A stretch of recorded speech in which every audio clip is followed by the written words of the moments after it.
지난 3화에서 왕 이소가 박윤학에게 말한 박수호의 운명, 향후 6화에서부터 본격적으로 박수호가 그 운명의 발을 내딛는 모양새입니다. 박윤학은 자신이 구해온 아우 박수호가 선왕이 독살당하며 함께 숙청당한 근위대장 임강의 자식임이 세간에 알려질 경우 박수호가 화를 당할 것을 우려하고 있었는데요. 왕 이소가 그런 박윤학을 보며 모든 걸 다 피할 수 없다는 말과 함께 그것이 운명이라면 막을 도리가 없다는 말을 전했었죠. 산중백호도 가름대에서 발견된 꽃잎, 그것이 박수호가 감당해야 할 운명의 시발점이었습니다. 호조판서 영음집의 사망 소식을 전해들은 석지성은 조선 중신이 살해된 사건이라며 나라의 기강과 관련된 일이니 사건의 모든 진척사항을 빠짐없이 보고케 하였는데요. 사실 나라의 기강은 핑계일 뿐 오난경의 남편이 죽은 사건이었기 때문에 석지성은 해당 사건을 간과할 수 없었던 것이죠. 영음집 시신 검험서상에 기재된 입안에 생긴 자줏빛 반점에 관한 기록, 석지성이 우려했던 것이 이것이죠. 석지성은 문상겸, 오난경과 마주했고 그녀에게 의미심장한 말을 전했는데요. 꽃나무 하나도 꽃잎 하나도 정부인의 손이 안 닿는 곳이 없겠지요. 허투루 관리하지 않았으리라 믿습니다. 석지성의 이 말은 오난경을 향해 허투루 관리하지 말란 경고의 메시지였으며 허투루 관리하지 말란 대상은 바로 꽃잎이었죠.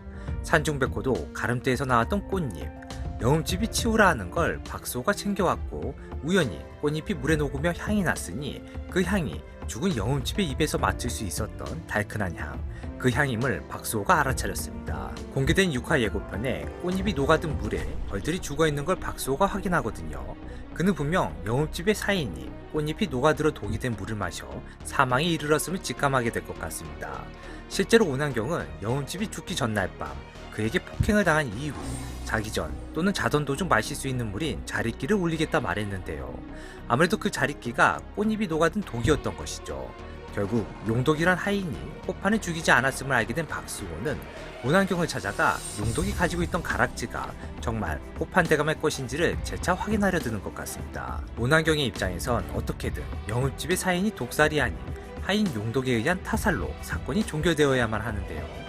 그 이유는 영읍집 시신의 상태가 죽은 선왕의 시신 상태와 동일한 특징을 가지고 있었기 때문이죠.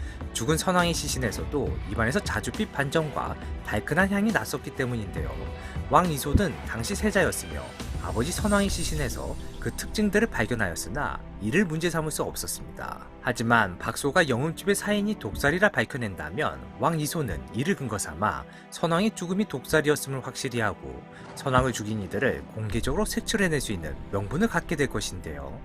나아가 이들이 선왕을 독살하기 위해 당시 내금위장 임강의 집안 식솔들까지 모조리 도륙하였으니 결국 영음집의 사인이 독살임을 박수호가 밝혀내게 된다면 자신의 부모님을 죽인 원수를 잡는 데 또한 기여하게 되는 것이죠. 하지만 영음집의 사인을 독살로 밝혀내는 과정은 당연히 녹록지 않을 것인데요. 선왕의 독살까지 연결되어 있는 이 사건, 오난경과 그 뒷배인 석지성, 이들이 영음집의 사인이 독살로 결론나도록 가만히 지켜만 보고 있지 않을 것이기 때문이죠. 영음집의 사인을 사실 그대로 밝혀 용독이 무죄를 입증해내고자 노력할 박수호와 조여와 그들의 안위가 점점 더 걱정되는 이유입니다. 지금부턴 좀 더 밝은 이야기를 나눠보고자 하는데요. 바로 박윤학과 연선에 관한 이야기입니다. 저는 이 둘이 사랑으로 이어지지 않을까 하는 과한 상상을 하고 있거든요. 이들이 결국 함께하게 될 것이라 예상하는 이유는 왕 이소가 꿈꾸는 세상 때문입니다. 왕 이소의 아버지, 즉 죽은 선왕께선 노베기까지 과거응시 기회를 열어 신분의 벽을 무너뜨리려던 개혁적인 시도를 했었는데요. 왕 이소 또한 마찬가지입니다. 아직은 힘이 없어 그저 유유자적하는 삶을 추구하는 듯 보이지만 그가 물밑으로 선왕의 죽음의 진실을 파헤치기 위해 노력하는 이유가 자신의 조선을 자신의 꿈꾸는 세상으로 바꾸고자 하기 위함인데요. 모든 백성이 신분에 상관없이 능력에 따라 기회를 얻게 되는 나라, 그것이 왕 이소가 꿈꾸는 세상입니다. 극초반 왕 이소와 박윤학의 대화에서 왕 이소는 혼자 된 지 오래된 박윤학에게 어서 재혼에 정착할 것을 권했는데요. 그때 박윤학은 왕 이소를 걱정하지 않아도 되는 그런 날이 오는 날 재혼을 해도 하겠다는 그런 류의 대화를 나누었습니다. 연선, 비록 신분은 미천하나 그녀가 가진 재주는 결코 미천하지 않았는데요.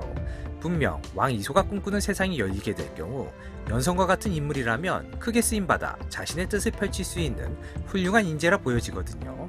때마침 그런 연선과 박윤학, 서로 우연히 자주 마주치게 되며 특히나 지난 5화에선 야릇한 기운이 오가는 장면 또한 연출되었죠. 결국 모든 키는 박수호와 조여와가 지고 있는 것인데요. 이들이 영웅집의 사인을 명확히 밝혀내고 선왕이 독살되었음 또한 입증해내며 나아가 선왕을 독살시킨 면면을 모두 잡아들여야 할 면면엔 선왕의 신분의 벽을 허물려는 개혁적인 시도를 막아선 석지성도 포함되는데요. 그렇게 왕 이소가 꿈꾸는 세상을 여는 데 있어서 장애가 되는 것들이 깨끗이 청산되게 된다면 그때 가선 박윤학도 왕 이소 걱정 없이 재혼을 생각해볼 수 있을 것이고 그 상대가 연선이 되지 않을까 제 멋대로 상상해보았습니다. 오늘의 영상 마칩니다. 시청해주셔서 감사합니다.